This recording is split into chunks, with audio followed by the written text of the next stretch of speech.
Bonjour et bienvenue dans ce JG Express consacré aujourd'hui à Tic Tac Sécurité.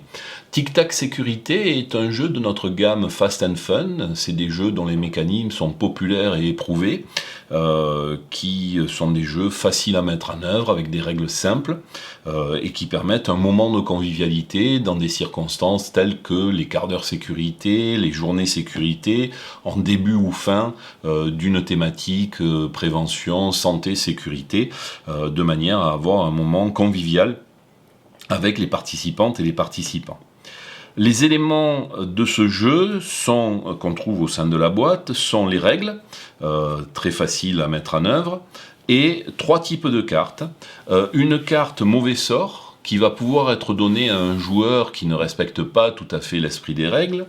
Des cartes chance ou pas, qui vont distribuer dans des circonstances que nous verrons juste un peu plus tard, des bons ou des mauvais points aux joueurs, et que nous placerons au centre de la table, et les cartes qui sont le centre du jeu avec la boîte, qui sont des cartes portant 6 expressions rangées en 6 catégories, correspondant à des petits pictos, et donc vous avez sur chacune de ces cartes des mots, des expressions ou des sigles, et vous allez chercher à faire deviner à vos adversaires, puisque ce n'est pas un jeu collaboratif, chaque personne joue pour soi. Vous allez chercher à faire deviner à un nombre d'indices donnés les expressions, mots ou sigles qui sont portés sur une carte. Pour savoir quel mot choisir et quel le nombre d'indices que vous pouvez donner à vos adversaires, de fait, vous avez sur le dos de chaque carte le symbole. Donc par exemple le gilet ici, si j'ai cette carte également, donc je vois que le gilet correspond à fiche de données sécurité.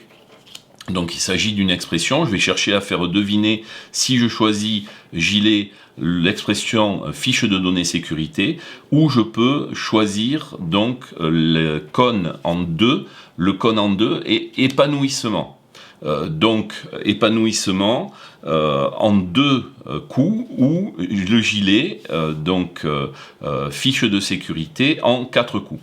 Si je choisis fiche de sécurité, je vais annoncer expression 4, c'est-à-dire qu'il s'agit d'une expression qui est composée de 4 mots. Épanouissement, je dirais juste mot, ce qui veut dire que ce que j'ai à faire deviner est qu'un seul mot. Bien-être, par exemple, serait expression 2, etc., etc. Je peux aussi avoir sigle. Je peux avoir à faire deviner CSE. Donc je vais dire sigle 3, ça veut dire que le sigle est composé de 3 lettres. Si j'avais à faire deviner CSSCT, je devrais donner comme exemple sigle 5 au début de la partie pour expliquer que le sigle que j'ai à faire deviner est composé de 5 lettres. La manière dont on utilise ce mécanisme est en conjonction avec la boîte de jeu. La manière dont nous allons procéder, c'est mélanger les cartes mots qui composent le jeu, et une fois que ces cartes ont été mélangées, je place les cartes face avec les mots à faire deviner, sigle ou expression, sur la partie gauche de la boîte, et je vais retourner la première carte pour placer le dos, cette fois-ci, de cette carte dans la partie droite de la boîte. En fait, bien sûr, je vais faire ça en le cachant aux autres joueurs, et donc c'est là que la boîte joue son rôle de support et de cache, dans le sens que le joueur qui cherche à faire deviner un sigle, une expression ou un mot en un nombre de coups donné par la deuxième carte, sur une thématique donnée par la deuxième carte, tout cela sera caché aux yeux des autres participants et participantes.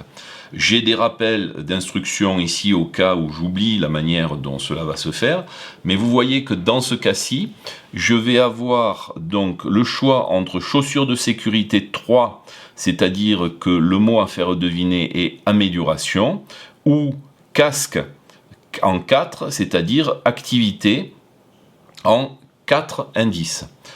Si je choisis par exemple la chaussure de sécurité en 3, eh bien il va falloir que je donne 3 indices. Si un joueur devine amélioration avant le troisième indice que je vais donner, en proposant un mot, eh bien par exemple si c'est au deuxième tour, il va gagner 2 points et je ne gagnerai rien. Je vais pouvoir marquer les 3 points uniquement si les joueurs devinent, ou un joueur, pardon, devine le mot à trouver en uniquement 3 coups. Donc pour amélioration, je vais pouvoir dire meilleur, par exemple. Donc les joueurs vont me proposer différents mots, n'auront pas amélioration, et puis je vais trouver un deuxième indice, et si les joueurs à nouveau ne trouvent pas, et que je propose un troisième indice, voilà, je vais pouvoir marquer 3 points également.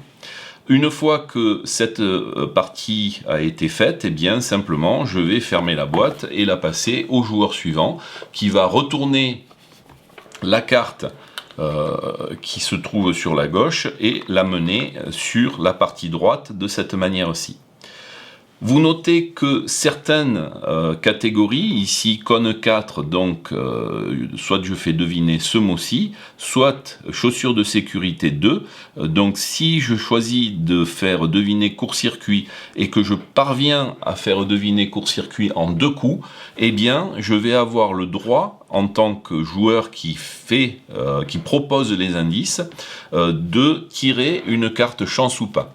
Ces cartes chance ou pas sont soit des pénalités de différents niveaux, soit des manières de gagner le point.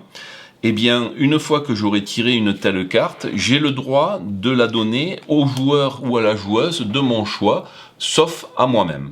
D'accord ? Donc je vais pouvoir par exemple donner une pénalité au joueur qui a marqué le plus de points, ou donner des points supplémentaires à une personne qui en manquerait cruellement. Voilà le principe. À nouveau, si un joueur ne respecte pas les règles, on peut consensuellement, de la part de tous les autres joueurs, lui donner une carte mauvais sort. Principalement, cela peut arriver quand les indices qui sont fournis par le joueur qui fournit les indices n'ont rien à voir avec le mot, l'expression, le sigle à faire deviner. Ou alors que le joueur ne parvient absolument pas à donner le moindre indice, ou toute autre utilisation par exemple d'une traduction pour sécurité mentionnée safety est interdit. Voilà, il y a quelques interdits qui sont mentionnés dans les règles. Cela peut être des raisons d'affecter cette carte à un mauvais joueur, et si jamais un autre joueur par la suite a également ce type d'attitude, eh bien la carte peut bien évidemment changer d'affectation et donc pénaliser lourdement le joueur n'ayant pas le comportement normalement attendu par l'équipe. Voilà, c'est le principe donc de Tic Tac Sécurité, le jeu dont la boîte est une partie intégrante des éléments de jeu. J'espère que cette description vous aura convenu, et en tout cas, je vous remercie d'avoir visionné ce JG Express.